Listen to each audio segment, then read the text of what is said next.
And we are live. Hello, everyone out there in internet space. Aww. Hello. All right, so sorry I am 10 minutes late. Oh God, I'm talking to myself. Stop that. Don't. No. I was like, someone's saying hello to me for being alive. That's wonderful. Wait a minute, no. So, hi guys. For those of you who are able to join us today, and those of you who are popping in briefly before you go to work, I appreciate it. So I have Joey Morris with me again today because you guys seem to really love this, and we do. We definitely do. There's no escape. Yeah, there's no escape of us. Insert creepy laughter. That's how we start these videos from now on. Just yeah, we're just gonna pop in. It's gonna go live, and we're gonna be right in the camera, like.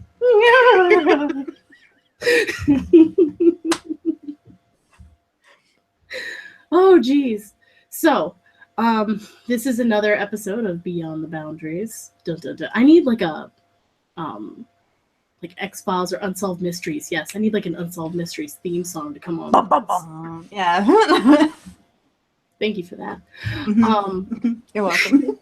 Yeah, but today we're going to be talking about, and it's actually going to be a two-parter, but today the first one is going to be discovering the bones. And Joey and I were talking, was it yesterday? Yes. Yeah, yesterday. About, well, actually, we were talking about, first of all, Women Who Run with the Wolves, the book, because the book is amazing. And if you haven't read the book, I highly recommend the book. Also, apparently it's really good for stitchomancy. Yeah. Really good. But we were talking about the concept of La Loba in that, who is the bone woman, or the skeleton woman, or, yeah, she's called a lot of things. But basically, the premise is that she is someone who searches the world and finds bones to the skeletons of those who are lost and forgotten, the things that have died. And she lays them out very meticulously. She cleans them, and she will sing over them. And in singing over them, she gives them life again. She breathes the breath of life back into them. And so today is discovering the bones. It's gathering those. It's collecting those things within ourselves, those roots, and that sort of concept. And then tomorrow we'll talk more about recovering them. So more about this actual, like, singing them into being concept. So one thing we wanted to start off by was sharing just this little tiny quote, which this is, again, Women Who Run with the Wolves by Clarissa Pinkola Estes, who is a PhD. She is also a curandera, and she is brilliant, basically. So the quote that I wanted to read was... Is this it right here? Oh, Joey, if you have anything to add too, please do. No, it's all right. I'm letting you do your introductory. I'll just all right. Hop on when we got there. So the quote is, "We all begin as a bundle of bones lost somewhere in a desert, a dismantled skeleton that lies under the sand. It is our work to recover the parts. It is a painstaking process best done when the shadows are just right, for it takes much looking. La Loba indicates what we are to look for, the indestructible life force, the bones." So there you go. So I guess we'll start off with, Joey, when you hear that, what do you think? Go. No pressure. Say something deeply spiritually significant and go. No pressure. No pressure. So with the singing over the bones and coming back to the skeleton woman, this is kind of how I started getting back to ancestry work. This is kind of what brought me back to discovering my bones. Is I had been talking about bone work, and I'd been talking about the fact that I sang to fetishes in order to, like, cleanse them or to bring the spirit home to them. So a fetish is, for anyone who's looking at me like, are you being kinky? Well, always, but not right now. Is a bone or skull or collection of bones that usually houses a spirit, a familiar spirit, an animal spirit that you work with. And I was talking about singing over the bones as a method of sort of cleansing them and bringing spirit home. And like, it was about creating vibration. That video is still on my channel. And so for me, this kind of idea of the woman that sang to the bones kind of was like an introduction almost into coming back to a part of myself which I had trouble connecting with because of family wounds. I'd had trouble connecting with the idea of ancestors that I couldn't tangibly see, I couldn't get photographs of, and I had disconnected myself in a way.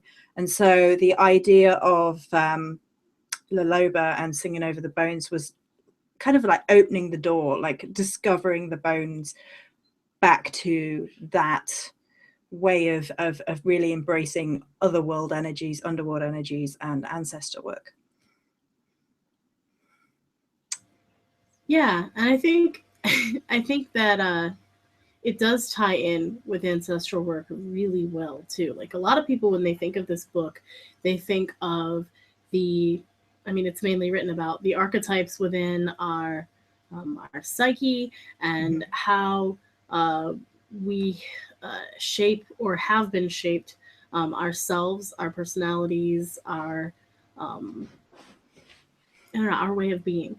But I also think that also ties into our physical, literal roots as well, with the ancestry. And that is something that doesn't always get connected there.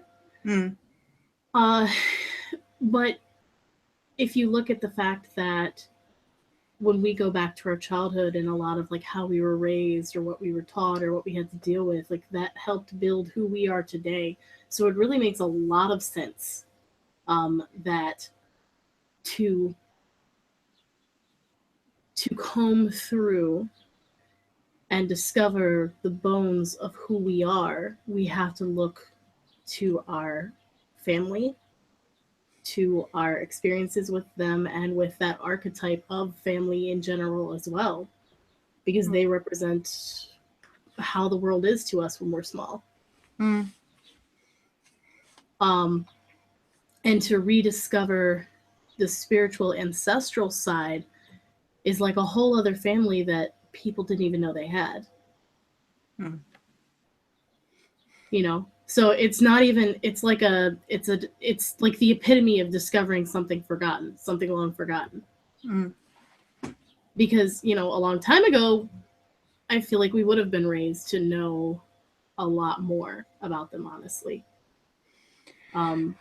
Well, even the family dynamic and how we live has changed drastically. That's been talked about a fair bit in different places recently. The families used to like all live under the same roof for a lot longer rather than this very boxed off way that we live now. Like there used to be generations and generations and generations in the same house, and we don't do that anymore. So even on a like very physical level, we've completely changed how we interact with our immediate roots. Yeah, well, with each other in general. I mean, don't get me wrong, I adore the internet. I'm on it right now, using it, talking to a lot of people.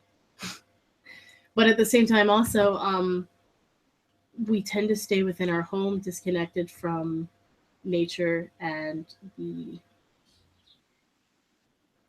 physical network, perhaps I'll say, more so. Does that make sense? Yeah. You know what I'm trying to word here? Because we're still intermingling energies and we're still discussing and contacting with other people. So I'm not going to say that there's a lack of that, but just growing up within, like the example of growing up within a house with multiple generations in it, like that would be so beneficial. Because just think of all the different perspectives you learn from. alone, like just in that part. Yeah. So surely that would be like more of a living history as well, because you'd have an oracular that would be passed down much more easily in that environment. You would more readily practice. There's something that I touch on in my ancestral e-course that I've mentioned to you before, Joey, but like it's called being a living ancestor. It's essentially taking up the responsibility that you have as someone right now that can tell the stories of these times, and making sure that they are either documented or they are passed on to your children, making sure that they're told these stories, that they're told what, you know, Grandma Maggie was like, because they didn't know her, but you did. Essentially being that bridge.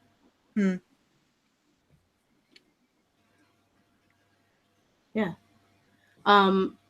And not only that, I mean, now there's places like Ancestry.com and all kinds of things that let you dig into genealogy, and you connect with other people that are as well, that maybe you never knew you had that family.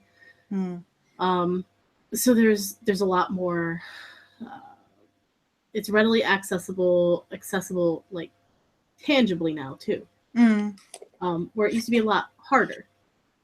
I mean, you can spit in the tube and they tell you what your DNA is now, you know?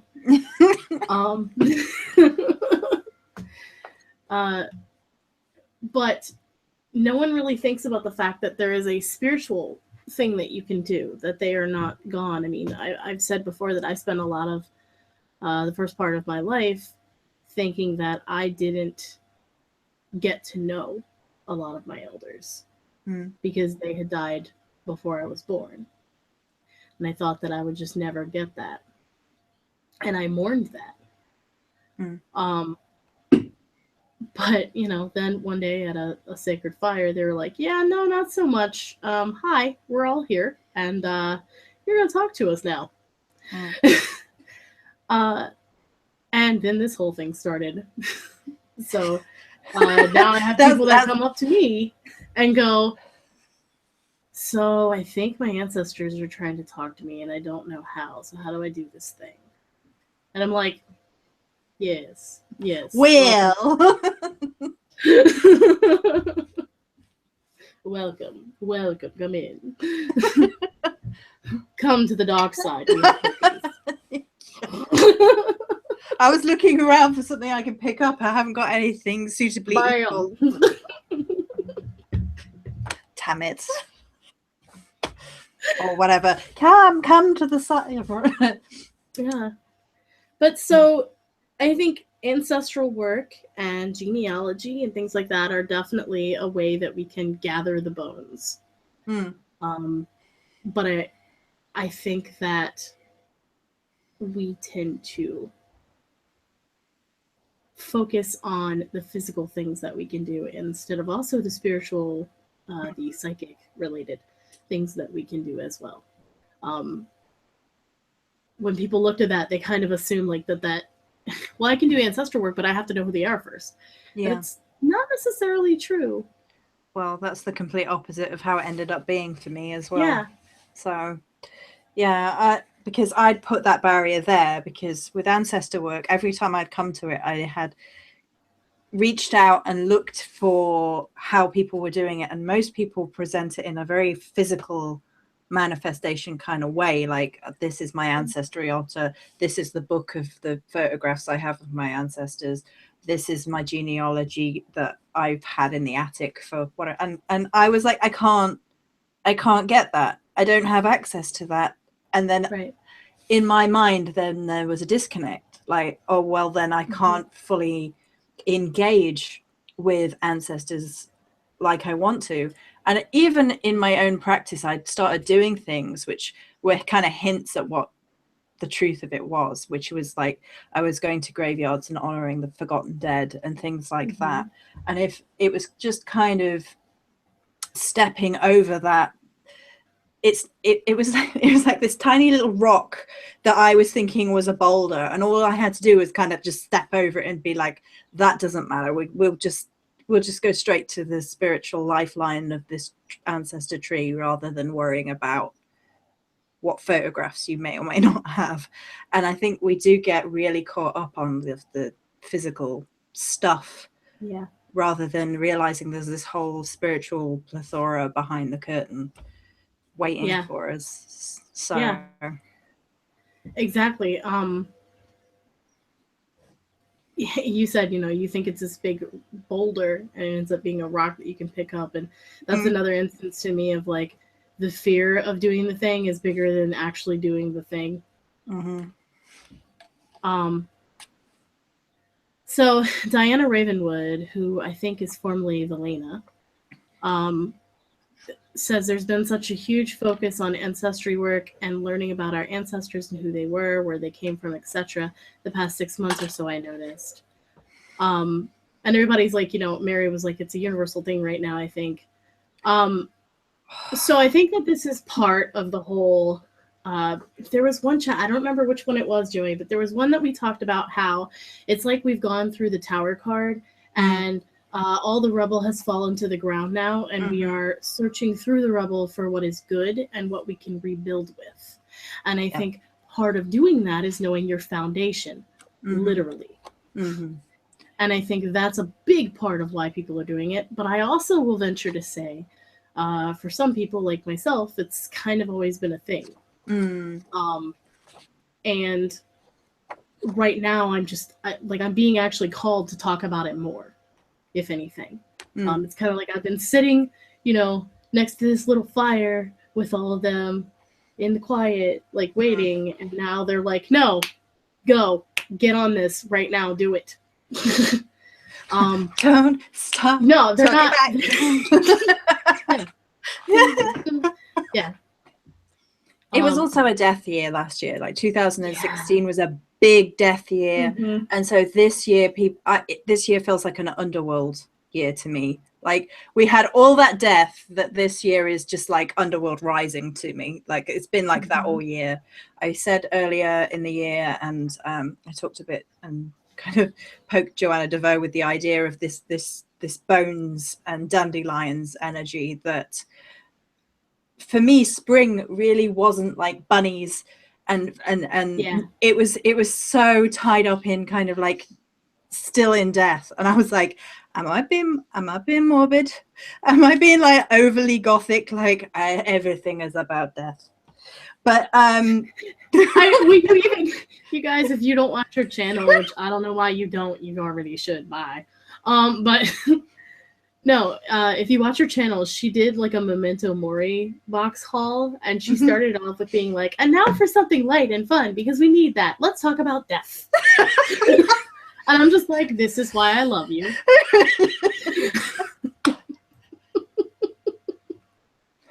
The light, airy, fairy side of death. I don't think death's as serious as a lot of people worry about, though. I mean, I've got a weird perspective about death anyway, so I think there's a really big fear of death because we, as a society overall, tend to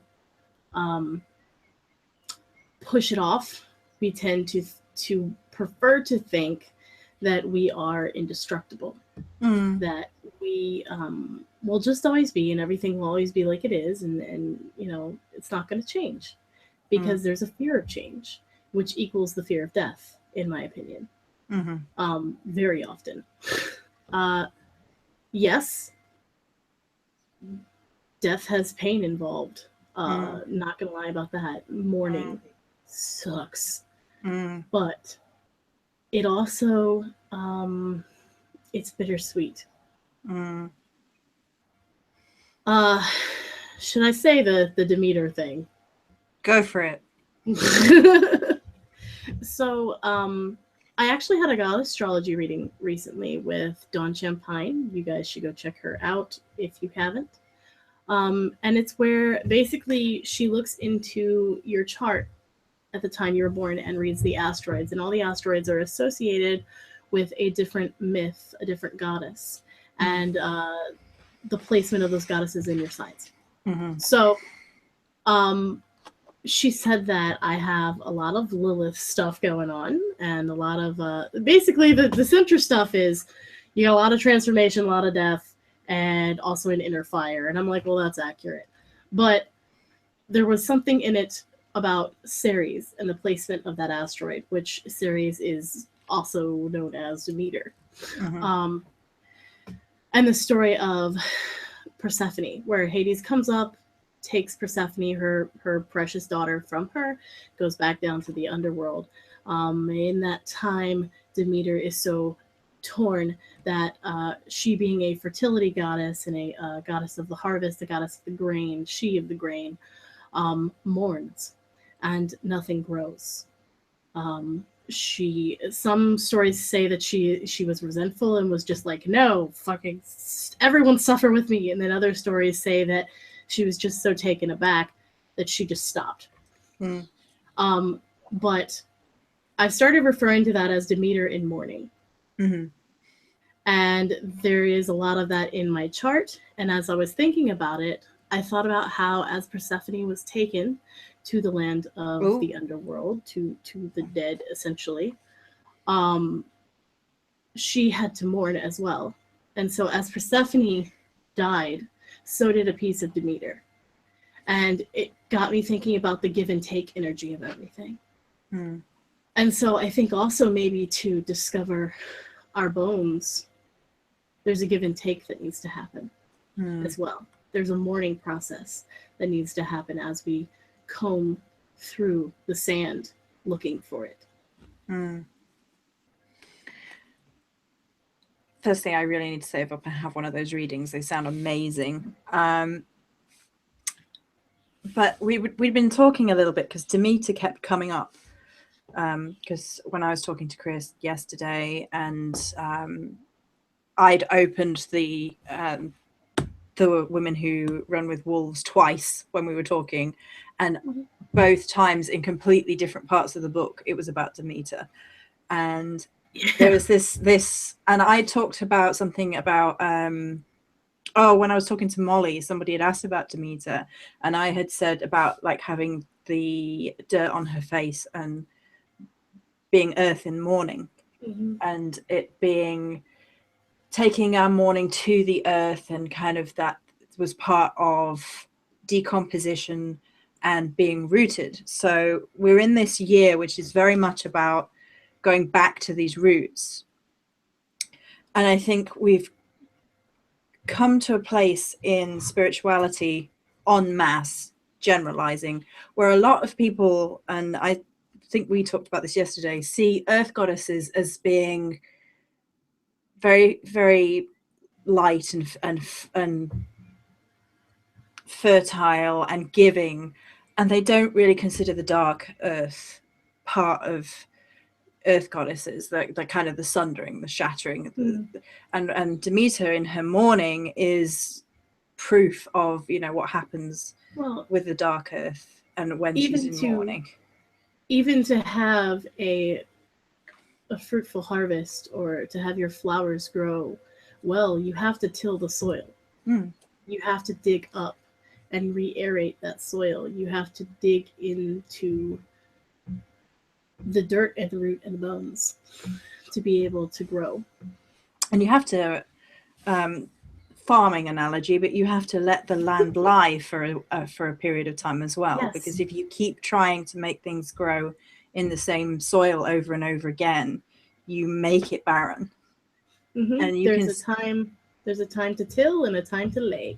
I feel like we're gonna break into like the gambler, like, you gotta know when to till them, know when to fill them, know when to let it lay, know when to run. Okay.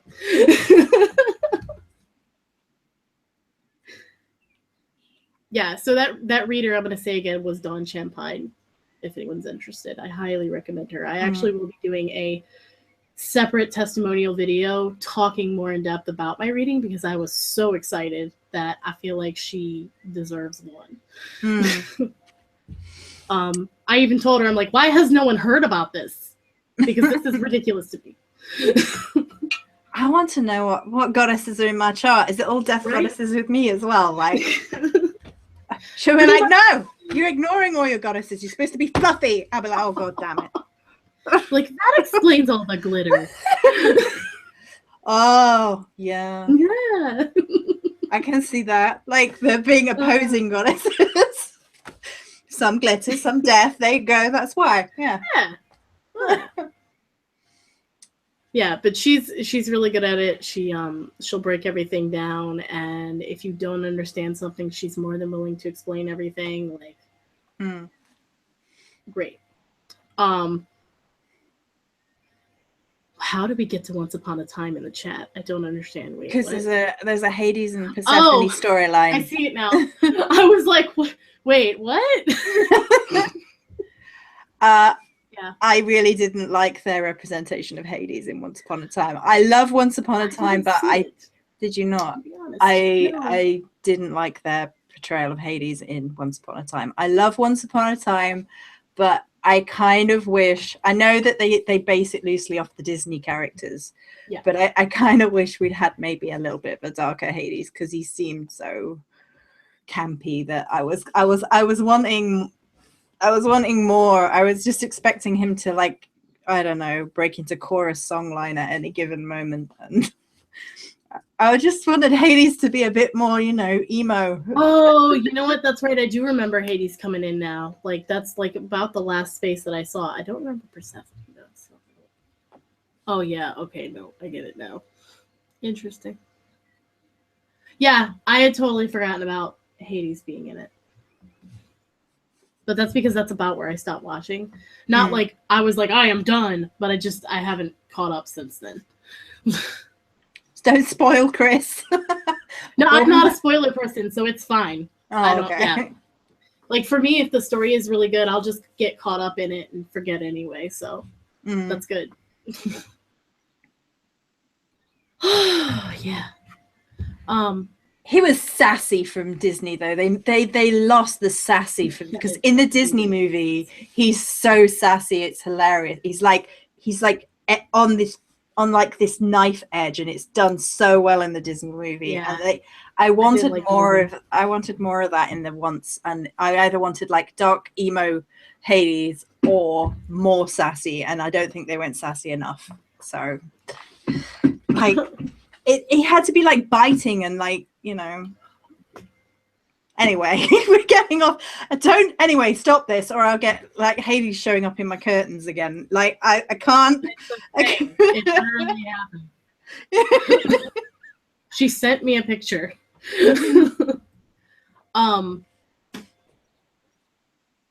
Yeah, I don't know. I just had something in my eye, so I'm glad that you were ranting about Hades, because I was like over here. So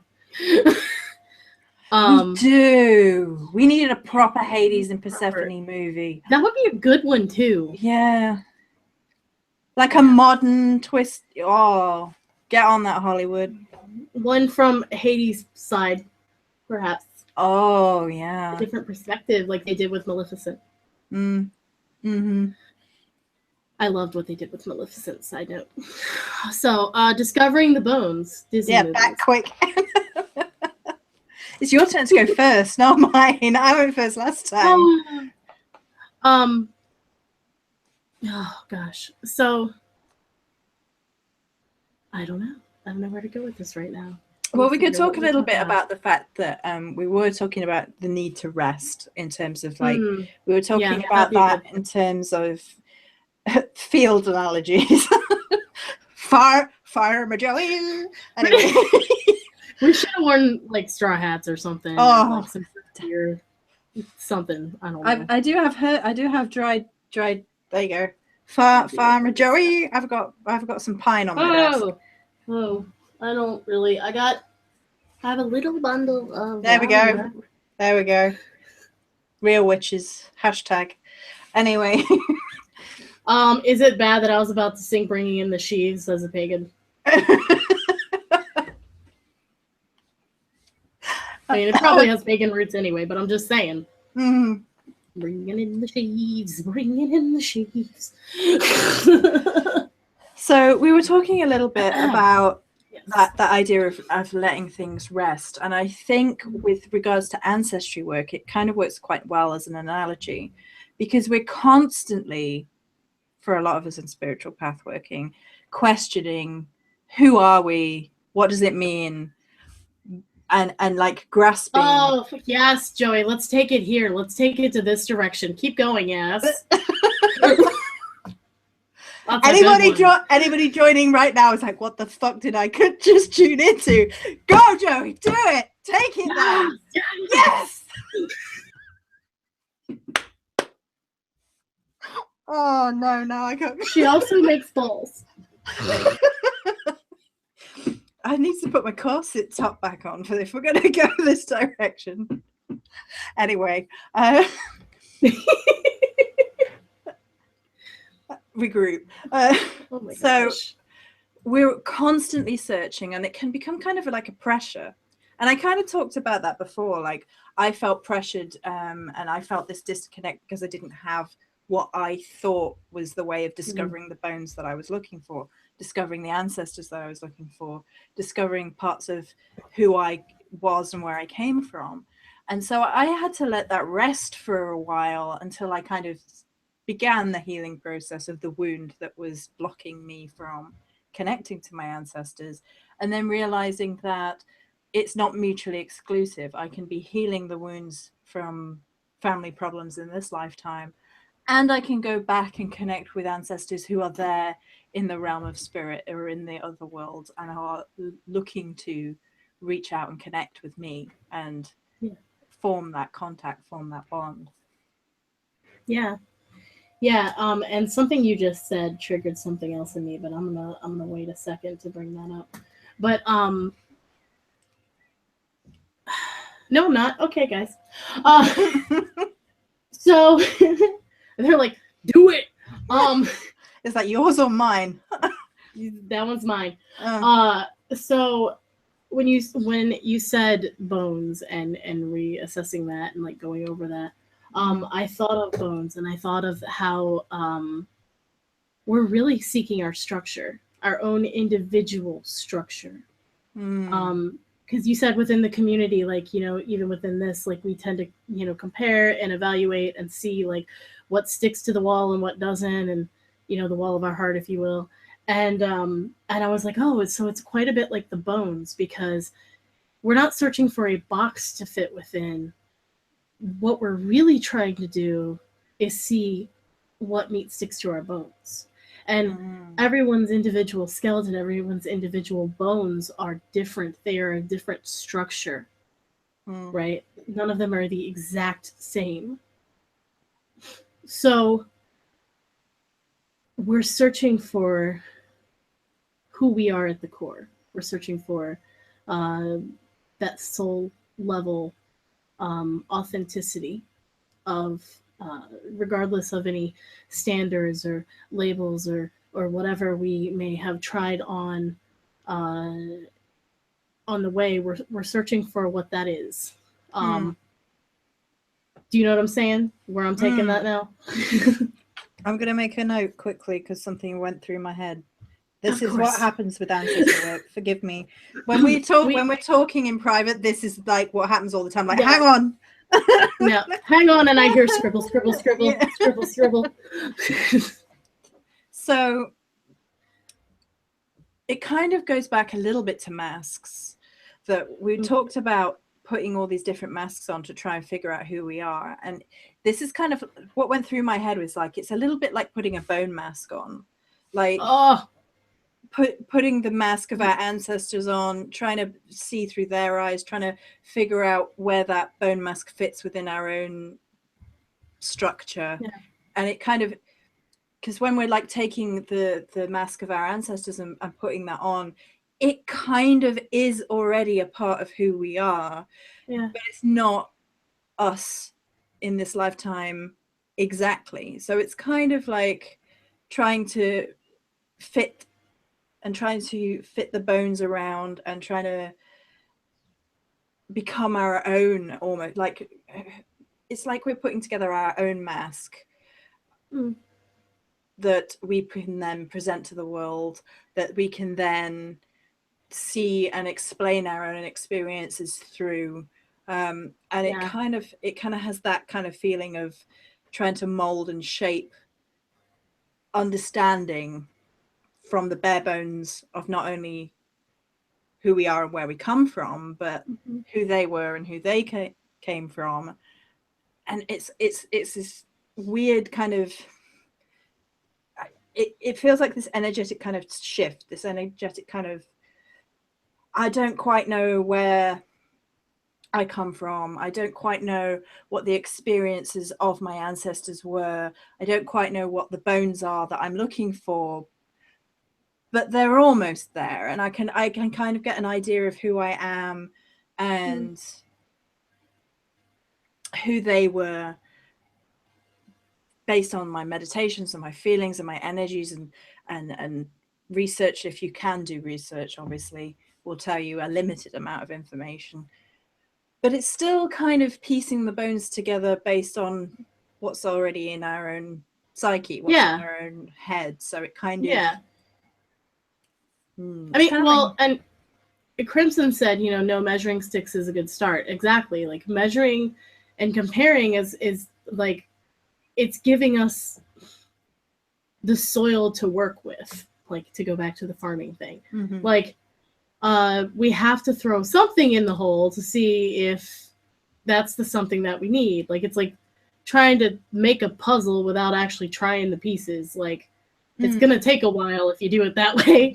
So of course people are they're going to search, you know, they're going to try out and see what sticks.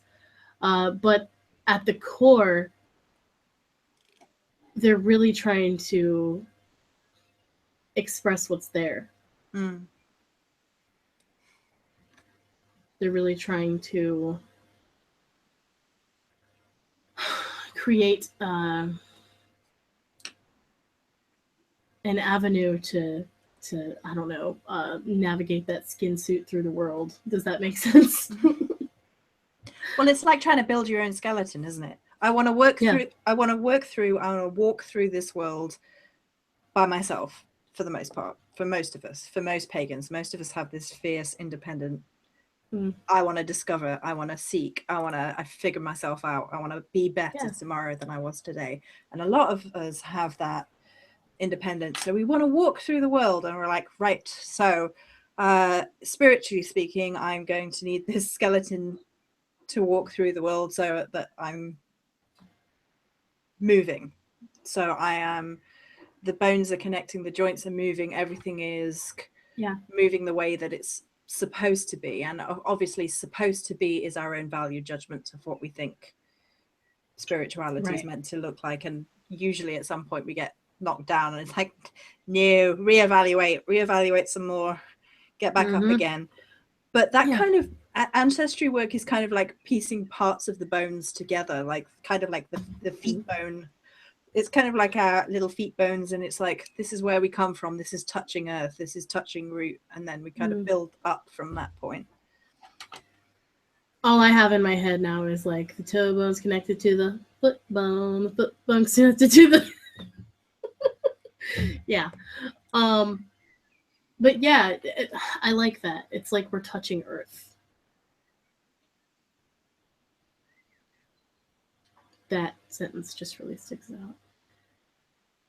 Let's see. So Mary Mourning, I think that's why I had ancestors show up as spirit guides to help me know and understand my own lineage. Yeah. Honestly, I think that ancestors are always around us, guiding us. I mean, like, I heard Avalon, and I'm going to butcher these words because I don't practice that, but I heard Avalon talk about her own, I believe she said it was the Orishas, which is like her each direction and everything. And then like, so if like a message gets to her, it has to go through those directions and those protectors. To me, the ancestors are like that in a lot of ways. My ancestors surround me, literally. I am made of them, you know, and they are also physically, like spiritually surrounding me. And how I navigate in this world, it's kind of like Go with me, guys. So you know how when you got like a blind dog and they put that device on them that like is like this bouncy thing and it keeps them from running into a wall because they're like walking and they hit something and they're like, oh, that's not it. Okay, oh, that's not it. Oh, okay. Like one of those things, those devices. Am I sounding insane? Hopefully you guys know what I'm talking about. But there's like a space thing. It's a buffer. And that's the ancestors to me. That's yeah, so I think that a lot of us have them as guides. I think that they do a lot of work with us and we don't even realize. Well, I had wolves around me for a lot of thing. my, well, I still do. And I came to realize that because I didn't know what my ancestors physically looked like, they showed up as wolves in terms of spirit guides. And that's because there's like a family energy to wolves, a pack mentality to wolves. So it was kind of like a archetype, a spiritual nudge and a wink to who they were. Because I couldn't physically and wasn't even thinking to physically associate them with like a humanic form or whatever. They showed up as wolves, and that was just easier to digest. And then later on, I realized that they were showing up in wolf form because I didn't know what they looked like, because I had no idea, because I hadn't even thought to connect the dots until this later point that the wolf energy showing up was family. Yeah, exactly.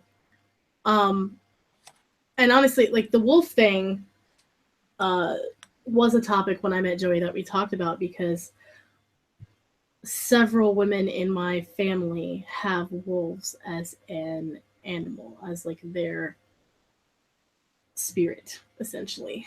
And it's a reoccurring thing. So it's not surprising at this point. But when you mention that, I'm like, well, maybe they're family. But no, so Mary Mourning says she was listening to a podcast about this very topic. It was an interview with a well-known author. I wish I could remember his name. But he said that we often reincarnate within the same family line in order to clear old family karma, and they will show up as guides to help you with it. Yeah, I mean, I think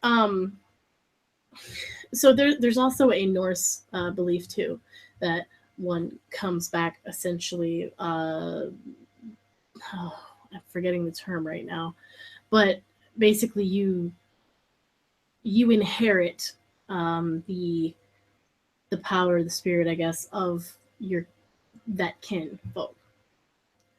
Wish I could remember the term, but I'm losing it at the moment. And I do think that that happens.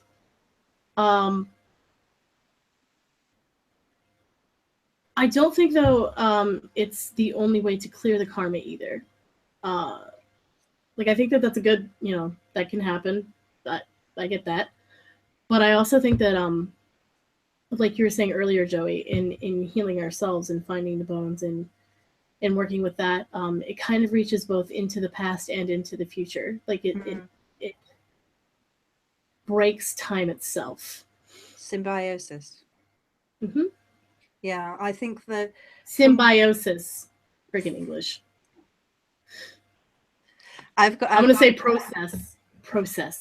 I'm going to have Cris talking English again before we're finished. She is every time. So by symbiosis, I feel like with ancestors, and particularly this is something that I have done myself, is I know that there is healing that can take place both ways. So when I was entering into the energies and approaching my ancestors, there was a definite pain that needed to be healed in that space, in the other world space. There was a pain and a disconnect, not only because they had been disconnected from the living family line, because my living family line don't care about that sort of thing at all, and then they have cut off their children, so that kind of echoed throughout eternity, and there was a pain in the other world around this disconnect. And so when I went back and I created the bridge, and I created a system of honoring, and I created a space, and I did healing work before I even entered into the space to start healing that, it kind of reached back through time. And I don't think of time as linear anyway. I don't know how you think of time, but I don't think about time as being linear like humans think it is. Like, I think we can be reincarnated in the past as we see it, or the future. I don't think of it being and that's a whole other topic for a whole other day, because that alone, I could talk for days on. I just spilled my tea on my boobs. That happened. It's that kind of show today, apparently. It's that kind of show.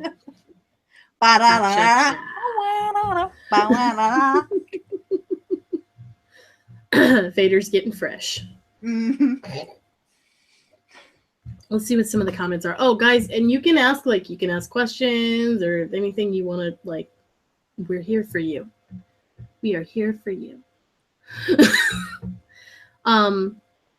Crimson says, I call to the blood of my blood to stand, guide, and guard daily. Ancestral connectivity is so very empowering and humbling at the same time. I totally agree. And I feel you on that. Pixie Dew says, when I feel lost, I get a heavy drawing down energy to seek the answer down under. I feel it is my ancestors helping me. Yeah. Yeah. I think mine kind of started as that, as like being that pull to go down. Not down, but sideways. Yeah, you go SIDHE. I talked about this again in my video today. So my ancestors like to pun all the time, apparently. Yeah, they have a sense of humor too, you know. Oh yeah, like we haven't mentioned that actually.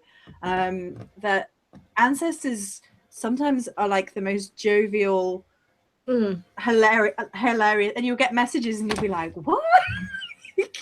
Yeah. And I was talking to Cris, yes, I think it was yesterday, when they were about the skeleton key, and they were like, one might say a skeleton key, and it was kind of like punning on the fact that we've been talking about ancestors and bones, and then a key that opens everything. So my ancestors are there, like, in the background. And the people rejoiced. Let's see. Hi, Lavia. And hi, Nikki. I see you came in too.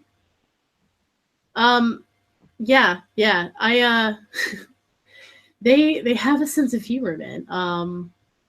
They also are quick to be like, "Told you so." Told you. You weren't listening.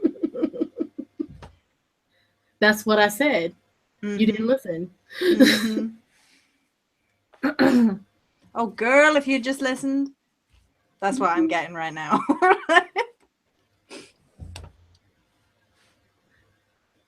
Pixie Doo says, Joey, that reminds me of the Willy Wonka elevator. Oh my gosh. I wanted to talk about laughter. Yeah.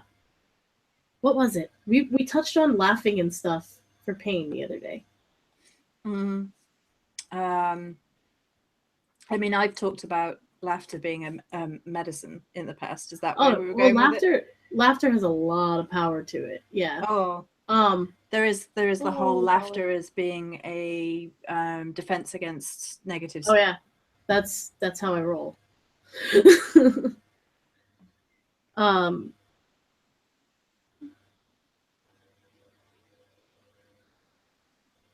I'm surprised. I would have thought Catholics did honor their ancestors. I mean, I don't know a whole lot about Catholics, but because where I grew up, we didn't have a lot of Catholics. But I know that they're more about like the saints and the angels. I know that they light candles in honor of people who have passed, but I don't know that it goes beyond that, honestly. Well, actually, I think the Bogart thing and the laughter thing is actually based on like the spiritual premise that laughter is a really powerful way of dispelling evil. Well, think about it. When someone's coming at you and you've turned to them and just been like, "What do you think you're doing?" Like energetically, you're like, "And have this back." Bye. And that'd be a no. Yeah.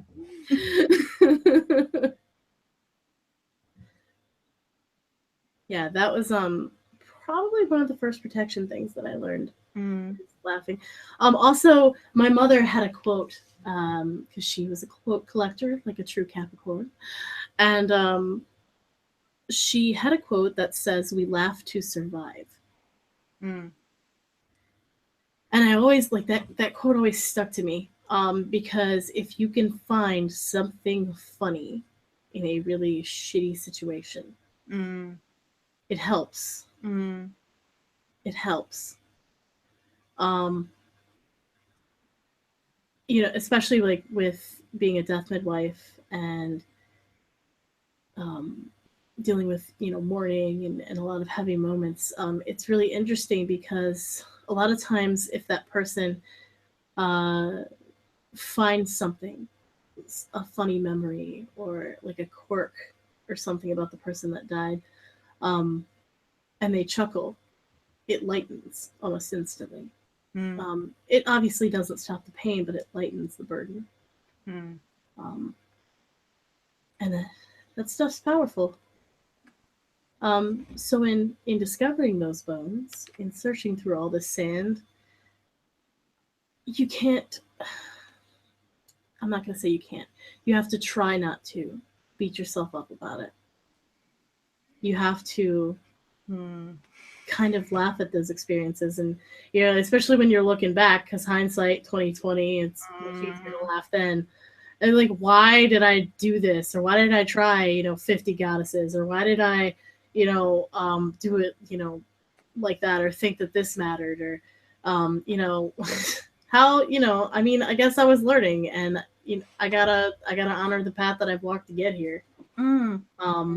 But how silly of me, I think when people approach ancestors as well, this is an interesting point, is that a lot of people come to it from a place of they're kind of berating who they are, and they're coming to ancestors from a point of maybe they're lost and they don't know who they are, or maybe they don't like who they are and they want to reach back and kind of touch base with a part of who they are which goes beyond what's going on in life right now. So it's kind of like I want to reach back and touch to a different time when there was a different way of living, when there was a different way of being, when there was a different way of seeing, or just a part of myself which lives in my ancestors, and then bring that back to me. And I think there can be a lot of healing in that process, but it's also a risky business going to it from that point, because you kind of coming at it like I'm not enough, which is something we've talked about before. And I think there is a risk when you're trying to discover the bones that you're coming at it from a place of I'm not enough, so I need my ancestors. I need to know where I came from. I need to know what my bloodline is. I need to know where they originated from, as if that's going to change something on an internal level. And it's not, because you are who you are already, because of where you came from, who you are, your experiences, the flicker of divinity within your soul. You're already that. I mean, so that's it's not going to change it. You're not creating the bones. No. You are discovering them. They already exist. You're not making the bones to put together. You're just finding where you put them.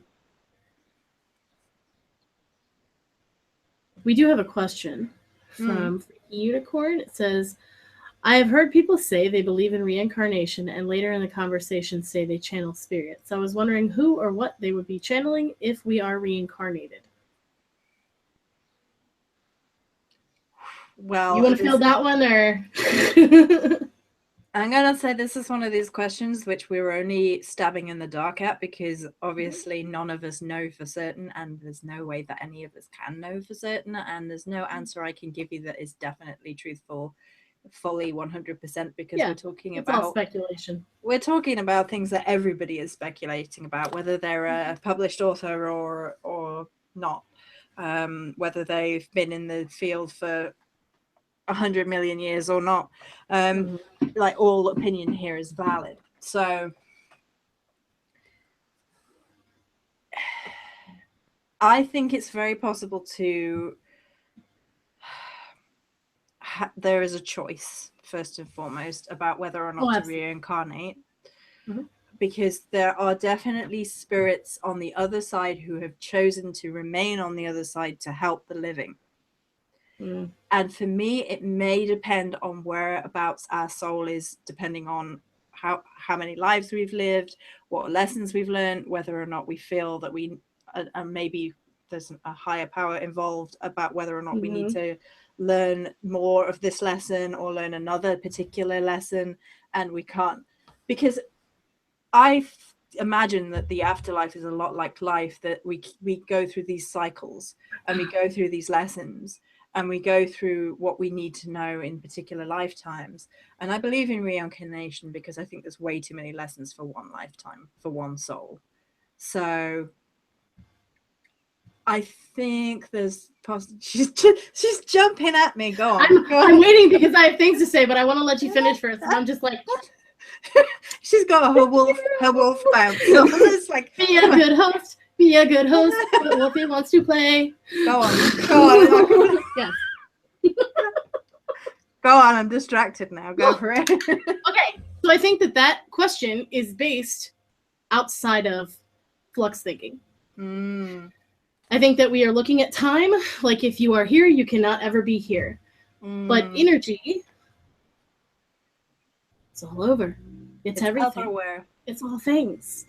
And time, I don't know. It's like we just talked about. It's a man-made concept. And I think that when we're looking at things, okay, so the question was, I've heard people say they believe in reincarnation, and later in conversation say they channel spirits. I was wondering who and what they would be channeling if we are reincarnated.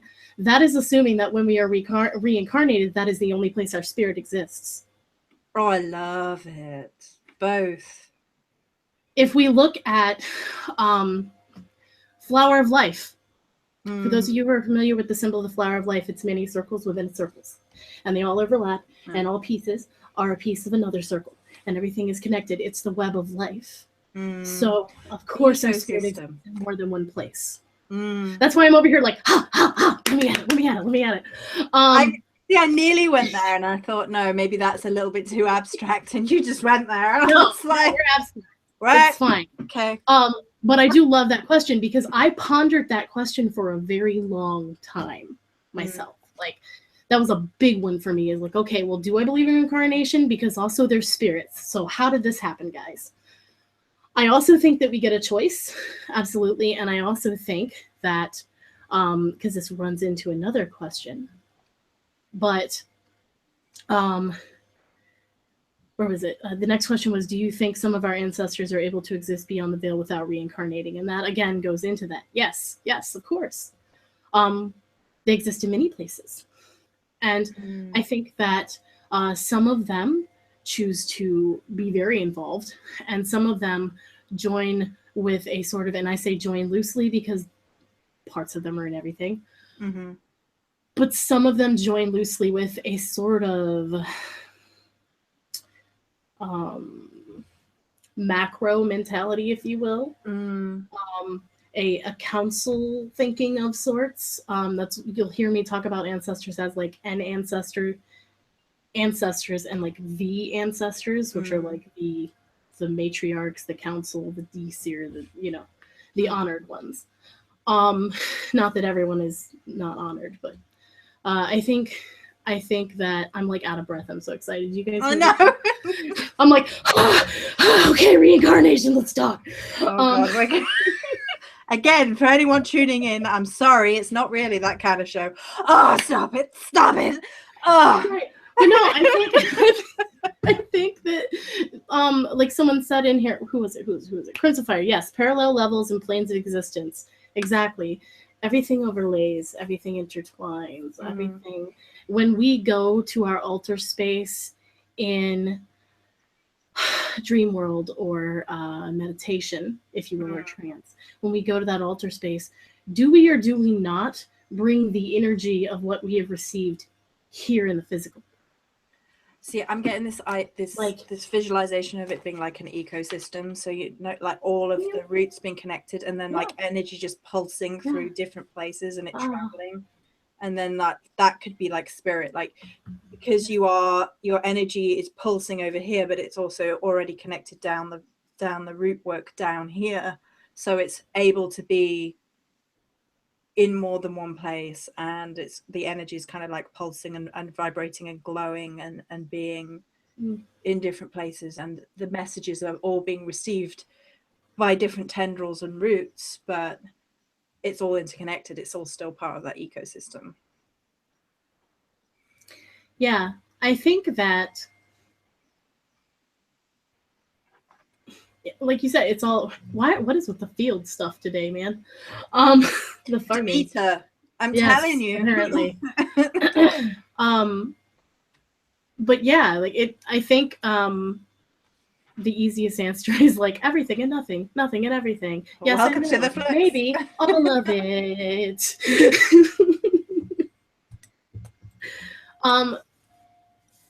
I also think too that plays into what I was talking about earlier with Demeter and Mourning, and how when Persephone descends to the underworld and Demeter finds a piece of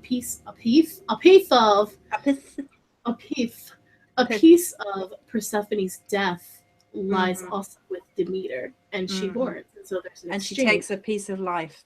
And I think that looks at the flower of life as well. That's another circle. When one circle leaves, because can it truly leave? Again, we're talking within the structure of words, man. Which are, words are slippery and thought is vicious. That's one of my favorite quotes because it's true. So like the flower of life, that circle, if you remove a circle, piece of all the other circles is somewhere else, right? It goes with it. So like if Persephone was one of the circles in the flower of life and it pulled away, then Demeter lost a piece of herself. Right. And so we were essentially like rebuilding and trying to reform and shape around that. And a lot of times we don't even realize that the circle didn't even really go anywhere. It just kind of shifted planes. Because where is anywhere? You know what I'm saying, man? I need pop for this conversation, apparently. I don't smoke, but still. Like, it's that kind of topic right now. We're somewhere in the flux where it's all abstract and we're exploring for meaning deeply. We know what we mean, but words, you know? Yes. But we talked about that as well in terms of like that enabled her to the rebirth cycle with Persephone, because she took a part of life from Demeter with her, and like Demeter was left with a part of death which manifested itself as mourning. And then because within the circle, that cycle, Persephone would come back. She would come back above ground. She would be reborn in that cycle. So that piece of life of Demeter that she took with her kind of enabled that, and it was kind of like an energy exchange, like a trade almost of life and death energies, so that death existed within life and life existed within death, in order that the cycles would keep going and the sacred geometry would continue. Yeah. And I have to actually go back to myself and say, maybe also it wasn't so much that the circle was removed, but that it was shifted to that death energy. And that is why a piece of her turned to death. And Crimson Fire is like, Demeter was so badass, though. She's like, corn and cattle will die. The rivers will run with dust, and I shall not relent until I see Persephone return to me. And like there is rage and no, she's manifestation of the death that she took into herself right there. She's manifesting the death that she took into herself. Joey just dropped the mic in case you weren't listening. That was the mic hitting the ground. Because like her going on about, until that part of piece of life is back with me, I will manifest this piece of death. Yeah.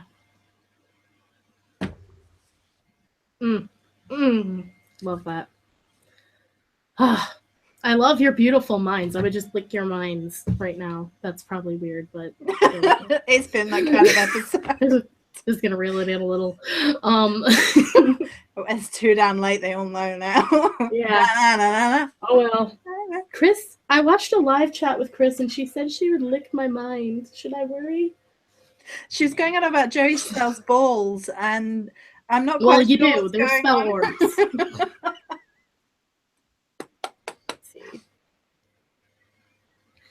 So I'm looking at some of this here because everybody in chat is like, yes, this, yes, keep going. Deep talk, yes. Secret geometry.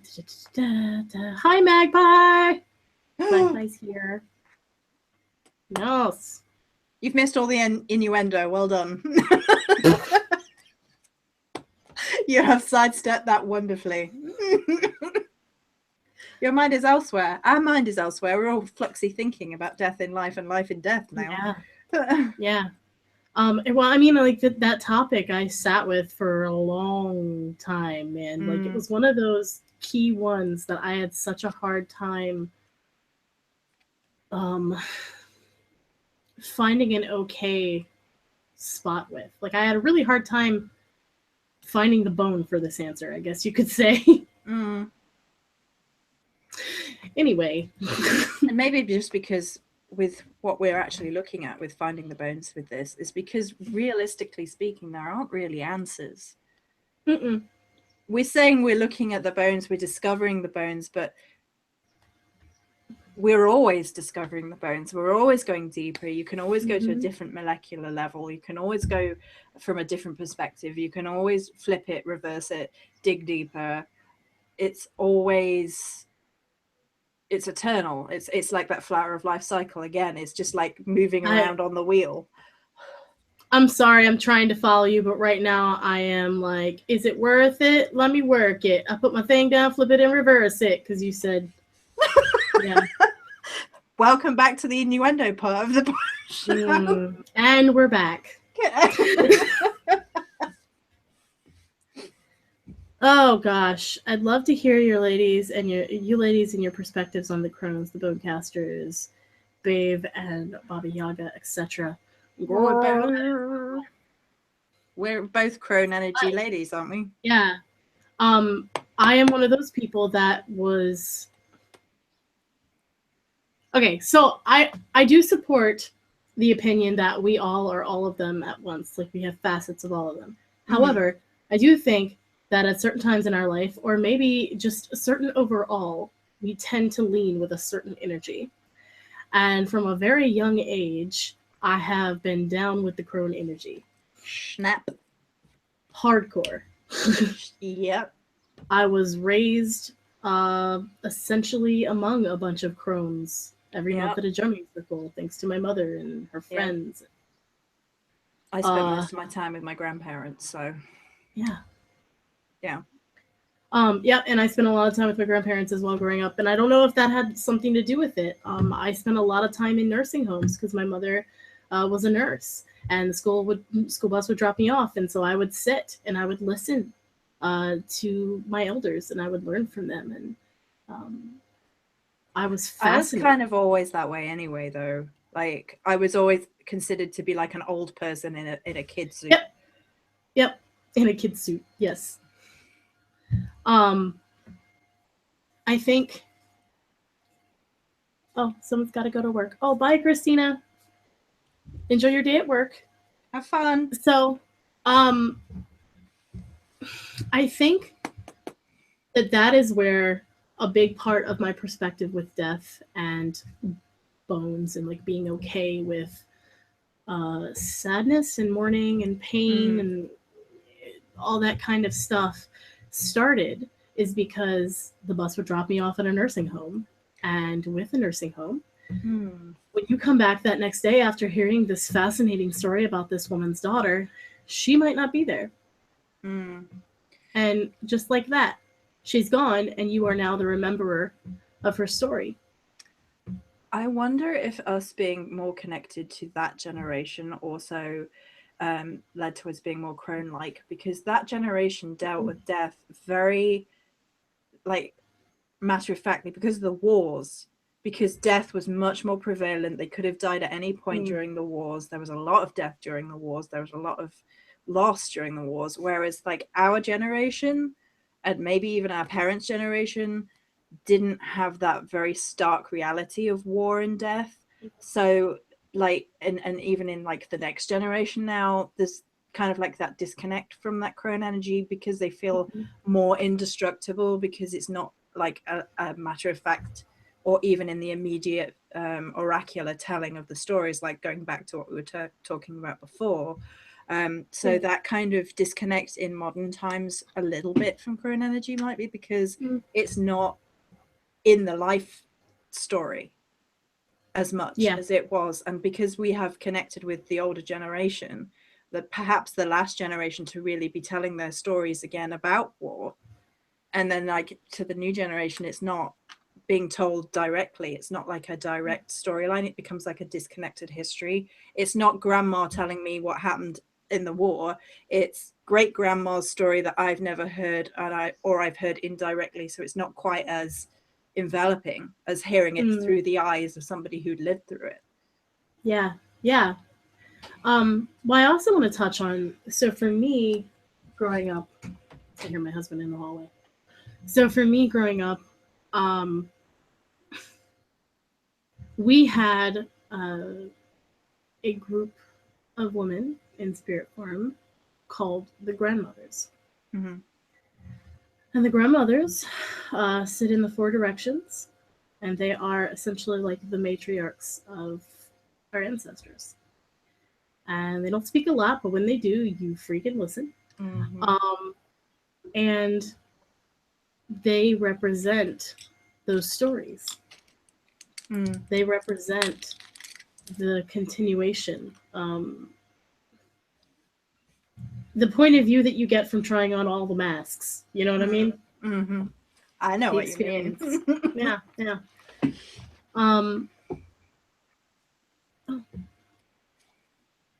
Braylon says, came in late, but yes, I agree that part of it is what a generation experiences. My grandparents were born during the war, but I've always been curious about how their parents viewed death. Yeah. Well, if you're going back to Victorian, I can give you a little bit of a Victorian overview because because Joey knows history. Go. So the Victorians were quite morbid and they were quite fascinated with a lot of the big questions, like and it was a kind of a sex thing and it was kind of a death thing, and they were kind of obsessed with it. So you'll have that they had like the dead on display in their mausoleums, and they took photographs of the dead, and they had like cards sent out with the dead on it, and they were kind of almost mourning like jewelry, mourning clothing. And it was ritualistic. It was very ritualistic. You know, Queen Victoria was in mourning for a very long time, and it gave, in England anyway, because the monarch was in mourning over the loss of her husband for such a long time, it brought to the fore, particularly back then, it's not so much of a thing now with the royals, but back then with the royalty being in a death space, in a mourning space, the country kind of followed suit. So there was, and even in the literature, you're looking at your horror stories and things, and there was much more of this very almost practical relationship with death, almost this fascination with death, much more than it is. You know, now it's quite sanitized, and Cris can tell you about this with the with the physical sanitization of the dead, and the dead are made to look as if they're alive, and they're presented on display as if they're alive before death. That's not the case for like the Victorians. Like you'd have like skeletons and decomposition and like a representation of all that. when you talk about mourning jewelry, they actually had hair Yeah. um, placed into the jewelry, Mm-hmm. hair, teeth, And things like teeth. that Yeah. are in the. And there's actually people right now that are doing it. I can't think of her name right now. There's a woman that works with Caitlin Dowdy, who does beautiful mourning jewelry. You can find a ton of it on Etsy too. Mm-hmm. um, but that was absolutely a thing, and it wasn't just simply like wearing black. It got quite intimate, Mm. as you could say, with that That's a element. good word for it. Yeah. They were much more. They had a much more fascination with death than us. Um, yes, they did wear a lot of jet, but they did all sorts of strange things that look strange to us. Mm-hmm. Things around death. Yeah, yeah. But they had it's actually quite beautiful to go back and look. Mm-hmm. Some of the mourning clothing is gorgeous. I mean, there was so much Thought. detail Mm. and thought and love put into them that it was just uh, And it was highly and visualized. let's talk about that for a second too, because mourning is a way for us to process. Mourning is the the external manifestation of grief. Mm-hmm. So mourning is the way that we work through and process the fact that that piece of the circle, um, of our flower of life, if you will, has shifted to death now, Mm-hmm. and how we work through that, how we soldier through, basically. Um, and you will see, even in psychology, working with things outside of yourself. I mean, look at our altars, Mm. and how we approach an altar. It's easier to. This is not an athame. This is a lighter, but go with me. It's easier to hold an athame physically and make that connection emotionally to how you would feel holding that, right? Or the energy behind it, or what, that intent behind it. Mm-hmm. It's easier to do this physically and relate that way than go like this. Mm. You know what I mean? There's a connect there that happens. And um, I think that in our brain, that's just a really important connection. And so a lot of people, I mean, that's why we have so many uh, built up customs about funerals, and how we honor our dead in all the different cultures. And it can get really, really in depth.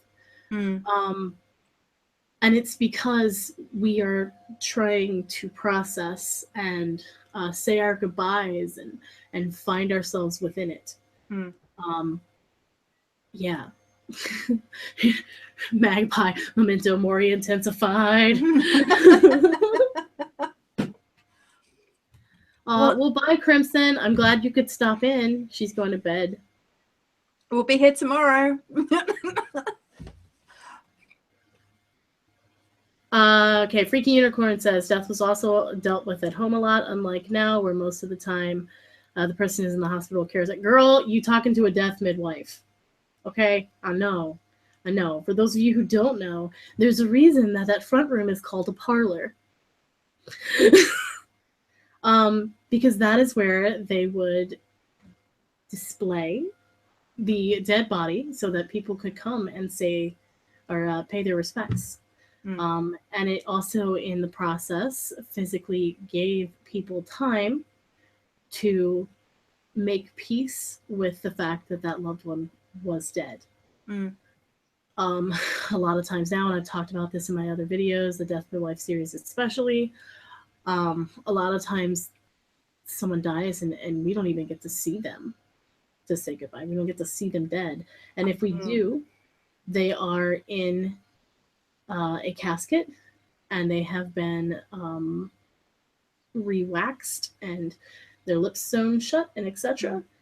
Mm. To look as if they are still living. I mean, there are cosmetologists specifically for dead bodies. Mm. And um, while on one end, I'm sure that gives someone closure for seeing them alive than how they may be picturing them. I also think that there's a flip side to it where our brains have a hard time processing that they are dead because we never actually see them dead. I have a personal story I can attest to this. Yeah, please. So my grandpop died when I must have been at maybe 10. I can't remember exactly how old, but not very old. And I remember, because I used to go, like I said earlier, I used to spend every weekend with my nana and then my grandpop. And I went into that house and everything was fine. And he would get up much later in the day than everyone else. Like we would be there at 9 and he wouldn't get up till 12, 1 in the afternoon. And Mm-hmm. one day I went up the stairs and I stopped dead at the center of the stairs because I just knew. Mm. And this is my connection with crone energy. This is my connection with my other world energy. I just went halfway up the stairs and I just knew. And I ran downstairs crying and like hid. And my nana took one look at me, and my nana was kind of half in, half out anyway, and she went upstairs. But I wasn't allowed to go to the funeral. So I never saw him dead. And it was a very weird disconnect for me, having gone up the stairs, having felt that energetic shift, knowing innately that he had gone, he had passed, but not being allowed to see that and process that. And like, oh, you're not old enough to see that. I don't want you to see him like that. I want you to remember him how he was. It doesn't allow for that. It's almost a bit like what we're talking about with discovering of bones. It's like stopping the discovery of death. It's like disconnecting from bones almost. Yeah. Well, and I think that that's a part of our culture that has definitely come to pass where like it's like you said earlier, we've sterilized death. We have made it so so unnatural when it is actually a quite natural thing. Families used to dig their own graves. They would talk with the person about what they wanted to be done or what their headstone was, and nowadays we just kind of hope that they know what we want done. It's like we can't talk about it. Yeah, it is. Well, there's been such a fear about us. I mean, look at let me get into a rant. Let's look at the fact that we inject ourselves with Botox. The whole thing is to look younger. The crone energy, the elders, in a lot of ways, are looked at as a burden on our society, which is a whole soapbox I won't get into right now. But she wants to. I want to. But that is a recent development. We were not always like this. No. It was not always this unnatural to discuss death. Do you know, I could get a bit soapboxy here because part of me feels like this is taking away the power of the old women that pass down the stories. And by saying, like, by focusing only on youth, which is, let's face it, when we're all stupid and we're making mistakes and we don't know what we're doing, and versus like the beauty that is in, and sorry guys, but women live longer. Biological fact. I'm sorry, for the most part women live a lot longer, and stereotypically speaking, they're the ones that pass down the stories. And that's true in my ancestor space, in like my spiritual ancestor space, and it's been true in my lifetime. Like that it's the women that pass down the stories. It really is and I wonder if there is like this, if we only focus on women being young, beautiful, and until they reach their expiration date, and then we're not allowed to talk about them, we're not allowed to see them, we're not allowed to celebrate them anymore. And if you're not getting like surgery or whatever to pretend that you're not, you're not maiden energy, and we don't celebrate crone energy in the current. That's not to say that the maiden has nothing to celebrate, because she does. I'm not like, screw those youngins, but Well, but at the same time, yeah, there's a level of naivete that comes with it. mm-hmm. There is a level of someone that may be easier to control. People The aren't thankful independent. to be growing older anymore. Yeah. Oh, yeah. that is a yeah. Justine Lopez said people aren't thankful to be growing older anymore. I feel like aging is a beautiful thing. I get to live another year. Yes, and actually, I have always been excited. I'm so happy that I get like white hair and stuff now. You guys have no idea. Like I'm like pumped. I used to tell my mom when I was younger. She was like, "Oh, my gray hair, da da da," and I'm like, "No, I love your gray and white hair. It is gorgeous. There is nothing more beautiful to me than a woman with the long white and gray hair. It is absolutely stunning, and I've always thought that." I was excited to get gray hair. So when I got my first one, I pulled it just in case the myth was true and 3 more would come back. Like, I'm not joking at all. And my mother always laughed and was just like, "Okay, little crone." But that's actually one thing that the movement of gray hair, like people actually dyeing their hair gray. A lot of people were like, "Oh, now they're making it pretty," but I'm actually excited about that, because that archetype of that coming back in and slipping in where it's like popular shows me that maybe we're also ready to look back again. We're ready to start digging through the rubble and discovering those bones in the sand. I think this year, and what a lot of people are becoming more aware of, is there is this returning to that. You only need to look at the movement within Standing Rock when people were like, these people are the ancestors of America. These people are the roots of America. And they were veterans going and standing side by side with, and it got a lot of attention, rightfully so, because these people were having like their roots to their ties to the land attacked by companies and corporations who wanted just to ruin the earth, basically. And that got such traction in the news worldwide, and there was kind of like this returning to wisdom from people who are connected to the earth. And you had the older generation stood side by side, in terms of veterans, stood side by side saying, we need to protect. We need to, for our sake, for your sake, for the future generation's sake, for the sake of the roots and the land, we need to remember where we come from. Absolutely. That whole movement. Yeah. I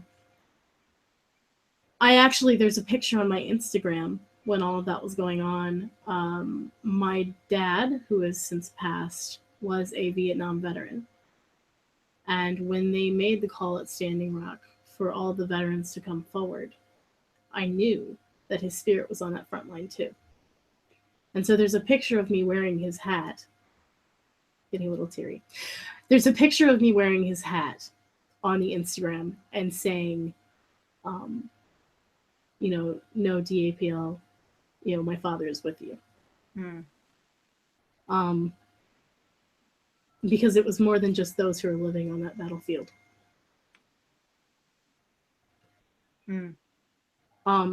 But there's a resurgence to listen, to get back to those stories, and honor what we as a society today may consider the ugliness, and the fact that it's actually quite precious. It's quite beautiful as well. To have lived so long and have the lines of your life on your face is a privilege, is a honor, is a part of life that many are denied. And it's a little bit about just, again, we're going back to bone discovery, but kind of like on a grand level, on a social level, on a like a cultural level. Like we are going back to the bones of who we should be in terms of like caring about each other rather than just seeing each other as pretty little things that have expiration dates. It's no, we all have worth, the realness, long and stories, and it's purpose almost that goes beyond the superficial, goes beyond the shallow. Yeah, the realness, the happiness, yeah, but also the pain, Mm-hmm. and the fact that we don't have to hide that. Mm-hmm.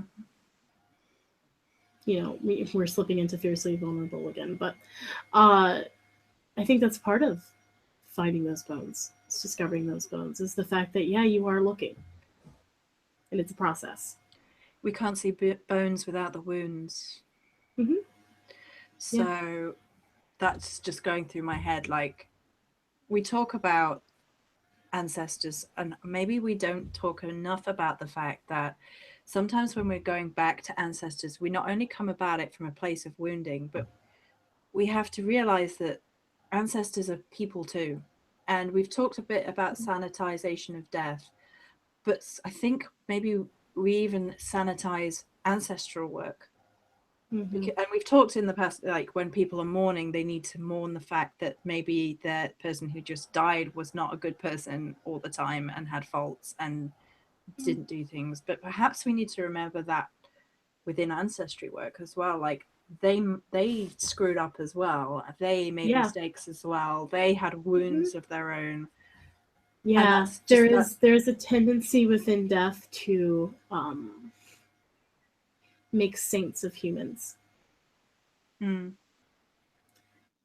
Um, and while there are absolutely good points and there are wonderful things that they've done, that also doesn't change the fact that they were human and maybe they messed up some. mm, You know, it's not a maybe. At some point, they messed up. And to remember them in their fullness, I think, is really important. mm. And how do we do that for ancestors we don't know yet? Well, we have to go on the other side and talk to them and learn. Um, we have to meet them. Mm. So Moena said, stories are my bones. I collect them from people, sit with them to hear their life. Hearing them makes them live on. I've heard people Mm. from different countries and it helps root me further. So stories and the spoken word and the voice witch thing is all my kind of, I freaking Mm-hmm. The adore it. storytellers, yeah. Well, storytelling is a huge The part of witchcraft, of spirituality, of ancestry, of all of this. It's so important. She's off. She wants a quote or something. yeah. There's a message I channeled back in 2012, Mm-hmm. and some of the terminology in there I wasn't sure of at the time because I asked, "What am I? What do I do?" Searching for my bones, Mm-hmm. and the grandmothers gave me, "I am my sister's keeper, my mother's keeper, keeper of the earth, keeper of souls, keeper, guardian, healer, advisor. The world lies within myself and my ancestors, and so too does your world. We are all of the great womb. Keeper of souls." I didn't know what to think of that at first. I know that a keeper is a lot like a maintenance person, right? It's someone who maintains, someone who um, honors and takes care of, um, but of souls. And the more I go on this journey, the more I realize that a lot of that is storytelling. Mm. A lot of that is the soul of sound and word and energy. And the in And between spaces between words. exactly, the in between. Yeah. Mm. So I think that we are storytellers, keepers of soul. 100%. I'm just sat here like, oh my God, I love it. I love it so much. So storytelling is a part not only of who we are in terms of our spiritual selves, but it's part of our cultural heritage. So it ties in with the coming from the bones in another way, in that we are in some ways the result of the stories that have been passed down to us, whether it's directly or indirectly. And those stories become part of the tapestry of who we are, our belief systems, and the way that we view the world, the way that we see. So these stories help us to see the world and relate to the world. And that doesn't even have to be from our ancestors. Like, stories survive. Stories survive death. They survive books being burnt in countries. They survive all of it. They are perhaps the only true immortal outside of the gods. They You know, are, just ask any druid. yeah. And I honestly feel that I mean, stories really are the way that people are remembered.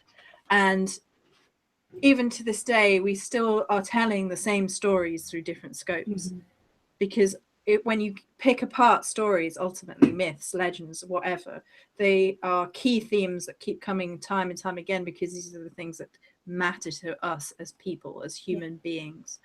And that is going back and finding the bones. Like, in all of these stories, it's why do these tales matter?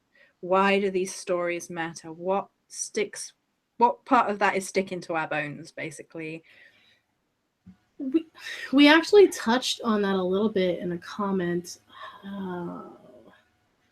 So on the last Tea and Tarot, we had Dawn Champagne, who I was talking about earlier, and she was telling a story, a myth, and someone commented on factual stuff and like how much fact that was, and the response of another person was that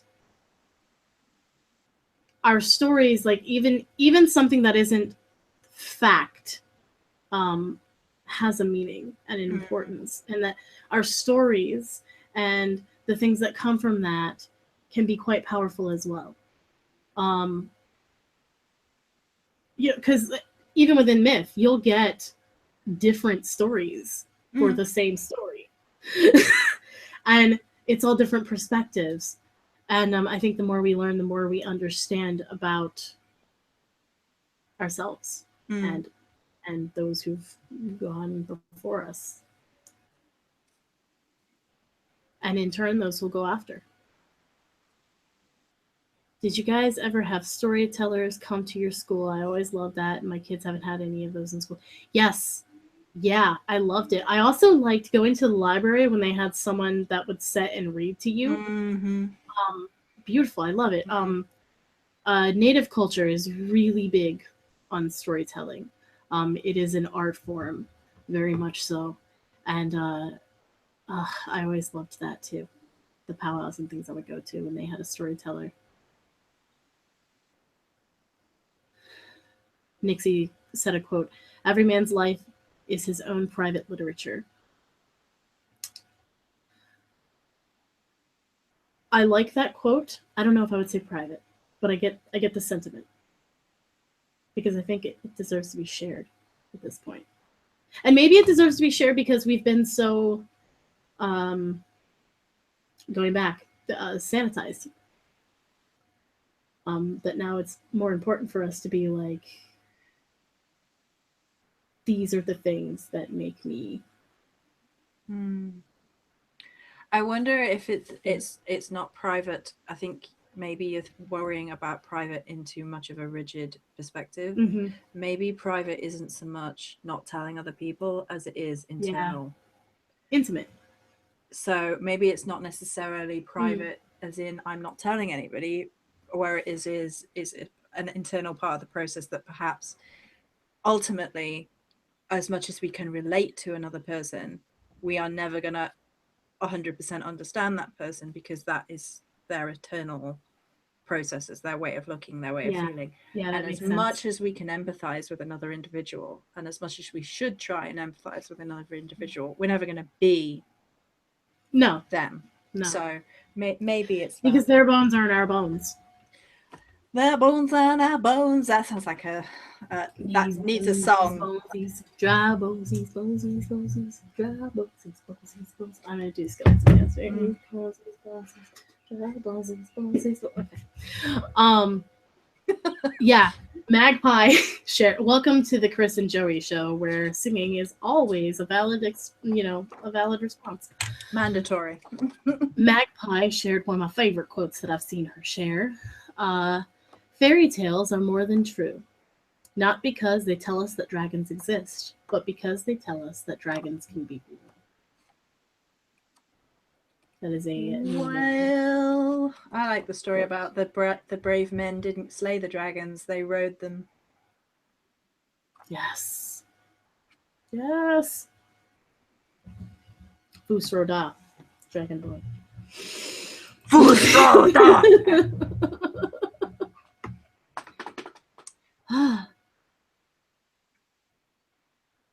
Yes. So, I don't know. We got 10 minutes left. Any questions you guys wanna ask before we wrap it up? We've been here for almost 2 hours. And then we got a part 2 tomorrow, so it's gonna be like all Cris and Joey all the time. Oh no, we're back to that again. All Cris, all Joey, all live. All the time.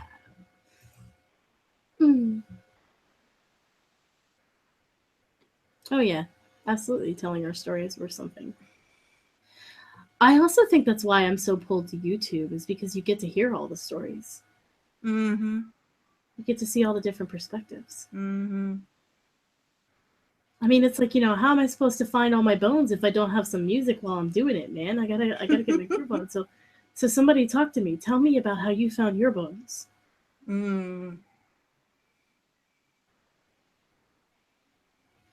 It's all Chris's fault. That's how all this started with me. It's all Chris's fault. Yeah.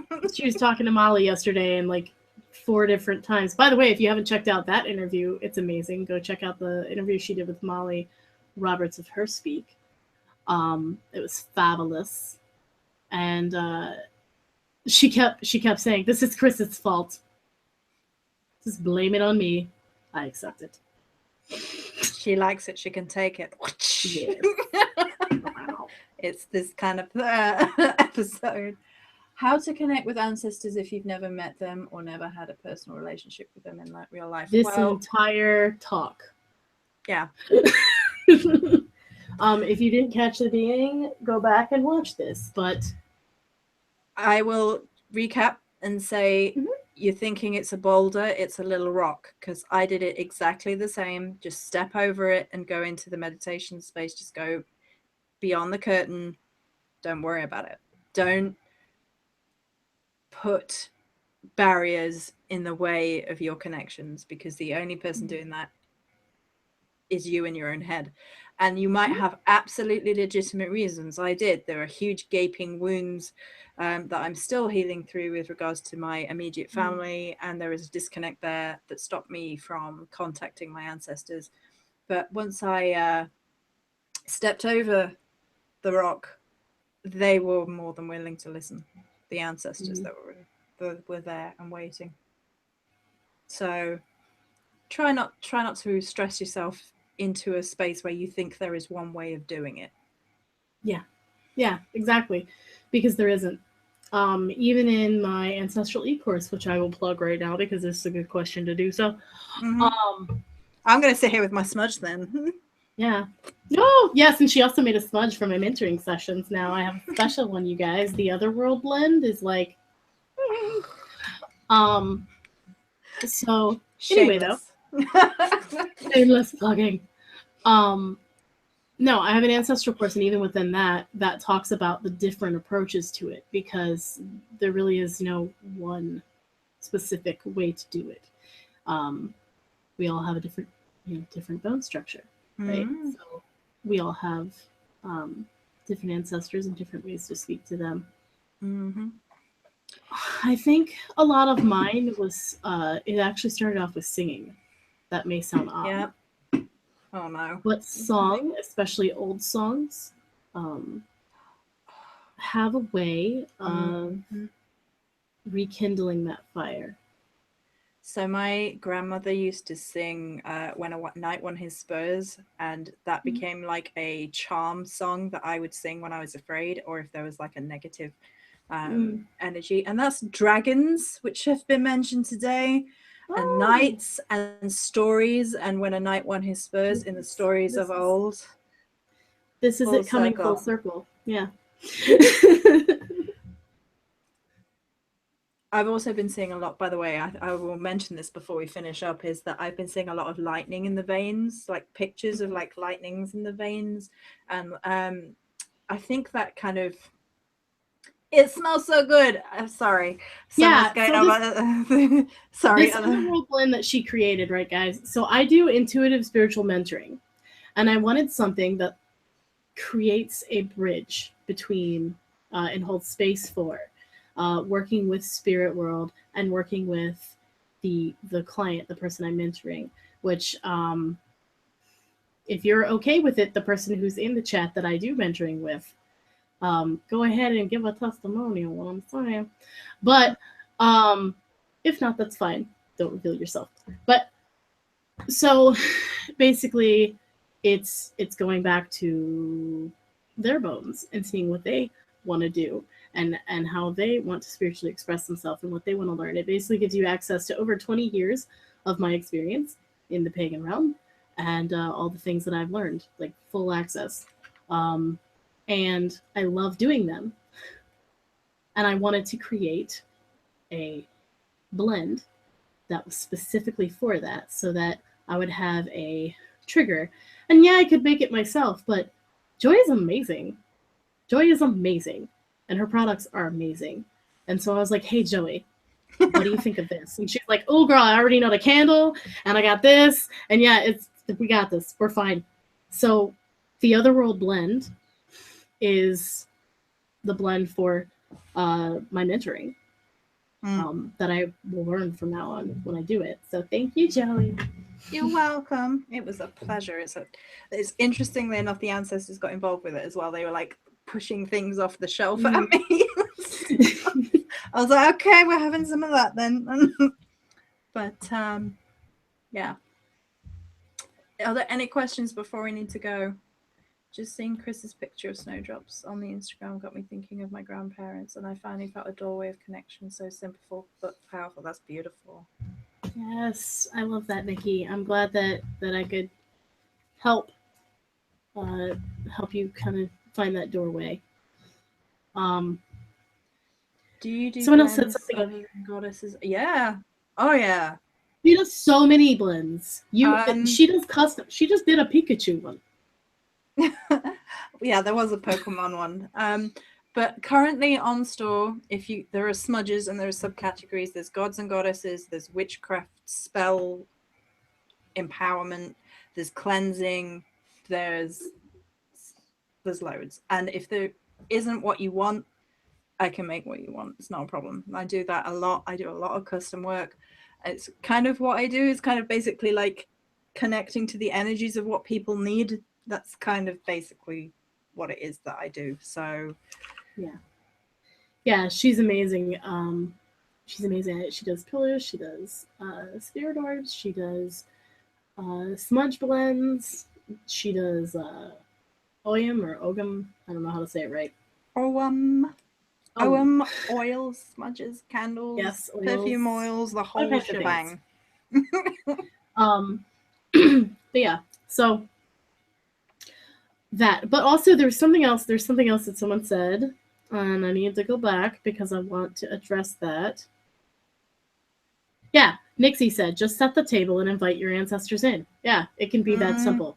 Actually, you don't even have to like set the table sometimes. I have been on lunch at work and I had one of those little individual package like hummus and like the pretzel thins. And I would take some pretzels with hummus on it and I would just like lay it to the side for them. and then I would eat my own. I do the tipping of the libation outside for them quite a bit as well. And that can just be as simple as saving a little bit of your drink and honoring your ancestors with libation on the ground on Earth. Yeah. I highly recommend working with Cris as well, because Cris had no choice but to work with me. The ancestors were like, "Hi." They made me. It's fine. I'm a decent friend, I promise. No, yeah. It was a joy doing it, but yeah, they definitely had to push me. Like, no, get your butt in there and do this. Yeah. Aw, thank you, Lisa. So yeah, so as you guys can tell, Lisa is the one that I mentor. And for those of you who are watching the video later, I will read it, just because you're not going to be able to read it later. And it says, "You guys, I'm currently working with Cris, and it has been amazing," all caps. "I can't tell you how much I've grown working with her and how much has changed in my life. I highly recommend working with her. Her insight and her ability to guide you through whatever you want, or whatever you are wanting to focus on, is truly out of this world. Every session is tailored to what you want to focus on and what ancestors pop up and pop in and being up. It's amazing." So yeah, or bring up. Thank you, Lisa. Yeah, I love doing that service. Like, that's my favorite thing ever. I get up and I'm pumped anytime I have those. You can find me on. There's a Starry-Eyed Facebook page. There's actually links underneath this. Yeah. For Joey's channel and Joey's store. I'm on it. You're on it. There's also a Facebook page. Yes, and my own links are also underneath it too. Her Facebook page you can find via my Facebook page right now. I'm gonna put the link on it afterwards because I forgot. But you can also find it via mine because I just tagged her recently. We're always doing that. You'll find each other. Yeah. Yeah, but anyway, thank you guys. Thank you. Everybody's like, thank you. So we're gonna wrap it up now. We're gonna be back tomorrow though, same time. My channel. We will. Yes, same time. Joey's witchy channel. So I hope that you guys will join in tomorrow, and we can talk to you about recovering the bones now that we've discovered them. What does it mean to actively recover them? Mm-hmm. All right. I love your faces. I hope everyone has a wonderful day, and I'll see you guys later.